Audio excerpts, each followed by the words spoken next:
President Biden certainly had a hectic weekend, only calming it with his statement Saturday clarifying that he supports the bipartisan plan without reservation.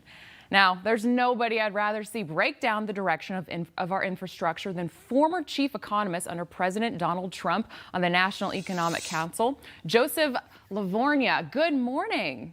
Good morning. Well, Joe, President Biden enraged Republicans last week with his ultimatum on the infrastructure bill. Let's take a listen first. But if only one comes to me, I'm not. If this is the only thing that comes to me, I'm not signing it. It's in tandem.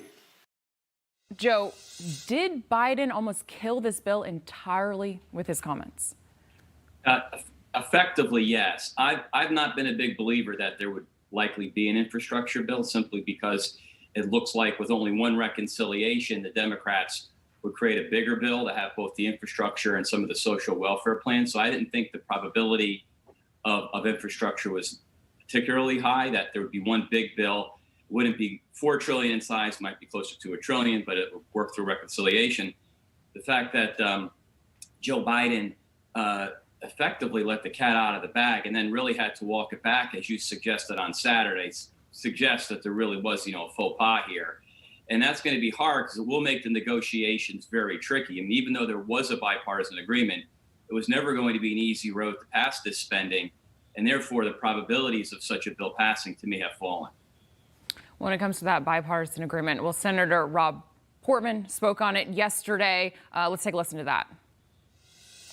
I was very glad to see the president clarify his remarks because it was inconsistent with everything that we had been told all along the way. We were all blindsided by the comments the previous day, which were that somehow these two bills were connected. The reconciliation bill, which is $1 trillion of social spending that's going to be entirely partisan, largest tax increase in American history on the one hand, and the other hand, the infrastructure bill, which is bipartisan, has no taxes, focuses on core infrastructure, and has been bipartisan from the start.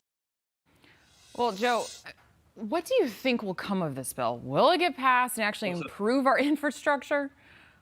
So so Senator Portman made an interesting point. He said he was blindsided by what happened. And being a good diplomat, he needs to say things that suggest, look, we still want to talk. I mean, that'd be foolish not to. However, once something is said, and if it's said in earnest and sincerity, which the president sounded like he'd said it, really hard to walk that back. The issue now will be with some of the perhaps other Republicans in the Senate who really wanted perhaps more money spent on roads, bridges, and highways, which, by the way, is only about $100 billion. So roads and bridges is $109 billion, actually, according to the exact figure. That's less than 10% of the total package. So there's really not a lot that maybe more traditional Republicans like. So this is going to be really tricky. Remember, too, we also have to pass a debt ceiling increase. We also have to fund the government through various appropriation bills. The Congress is taking the month of August off because it's summer recess. There's not a lot of time to get things done. And inflation has been running hot, which is further going to complicate their negotiations because, look, you need resources to spend on these items and you need to borrow. So it's not as if this is a free lunch. So to me, it's going to be a lot trickier, especially if the Democrats want to push some of their other stimulus spending, which by all indications, they're still going to push forward with that very significantly. So I'm very doubtful this is going to pass. All right. Well, thank you so much for your thoughts. And thank you for joining us on Wake Up America this morning. Joseph Lavorgna, I really, really appreciate it. Hey, I'm Rob Finnerty. Thanks for watching. If you enjoyed this video, please join the conversation in the comments below. Don't forget to subscribe, too. Hit the bell icon to be alerted to breaking news. And remember, there's a whole lot more on Newsmax TV, America's fastest growing cable news network.